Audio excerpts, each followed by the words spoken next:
This is a University of Lethbridge Department of Mathematics and Computer Science 2610 video by Nicole Wilson. This is the Lab Exercise 0 Sample Lab, Question 1a. Question 1a says, question 1 asks us to consider the Boolean expression x NAND y or x naught and y naught. In part A, we're asked to make a truth table for this Boolean expression. We're instructed to have across the top of the truth table the columns in the order x, y, and then the final outcome.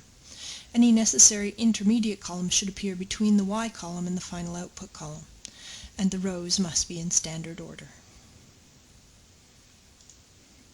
So here's where we're going to type our answers. I'm using Word because it is available to everyone at the University of Lethbridge through the portal. And because out of all of the PC stuff that's available, this one is the easiest to do math mode in. If you are working on a Linux box, there are various other options. Ultimately, we don't care what you use to make these documents, your lab exercises. What we care about is that in the end you save them as a PDF before you hand it in. So we're making a truth table for, as I say, it's easy to go into the equation editor here. You hold down Alt, hit the equal sign, and we're doing x NAND y or not x and not y. In the equation editor, we have the ability to type things in equation form. There are menus for most things. If, for example, you needed this union symbol, you could just type /cup, which shows up here at the top. You don't need it for a lot of things in this course, but it is available. Again, I'm going to do things in math mode here, so I'm going to make a table using the matrix. We need to have a column for x, a column for y, and then for any intermediate things we want. So in my case, I'm going to do a column for x NAND y.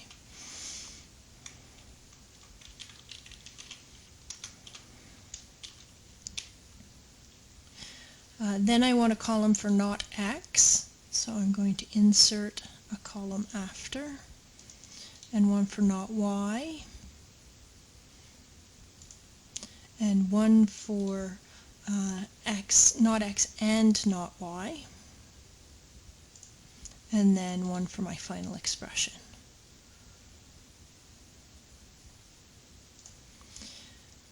As for number of rows, because we have two operands, x and y, to get every possible combination of zeros and ones, it's always for n operands to the n rows. So we're going to need, besides our title row, another 4, 2 squared. I've only got 2, so I'm going to insert a couple of rows here. The way I'm doing this is not the most efficient way. What I actually tend to do when I'm writing up my own answers is make one of these big blank ones and then copy paste it rather than retyping it every time the way I did here. But you have to do it once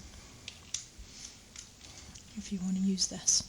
So then again, this is going to be x NAND y or not x and not y.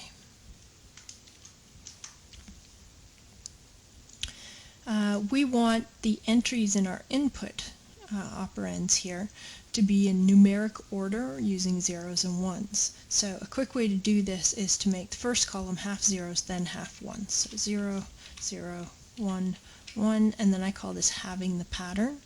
So instead of 2 zeros, 2 ones, we do 1 0, 1 1, and so on until we get to the bottom. So 0, 1, 0, 1. It's not a huge deal in a truth table that's only going to be 4 rows anyways, but there you go.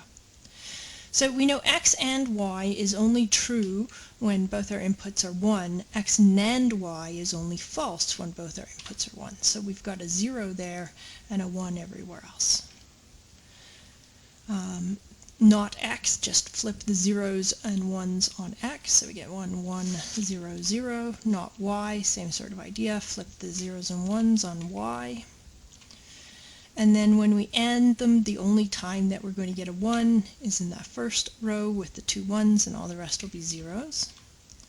Then when we OR these together, ORs carry the 1s through, so if there's a 1 in a row, it's going to be a 1 on the output, regardless of which of the operators have that, or operands have that. The only time we get a 0 is when both inputs are 0, which is only in our last row. So we end up with 1, 1, 1, 0. And that is the truth table for this question.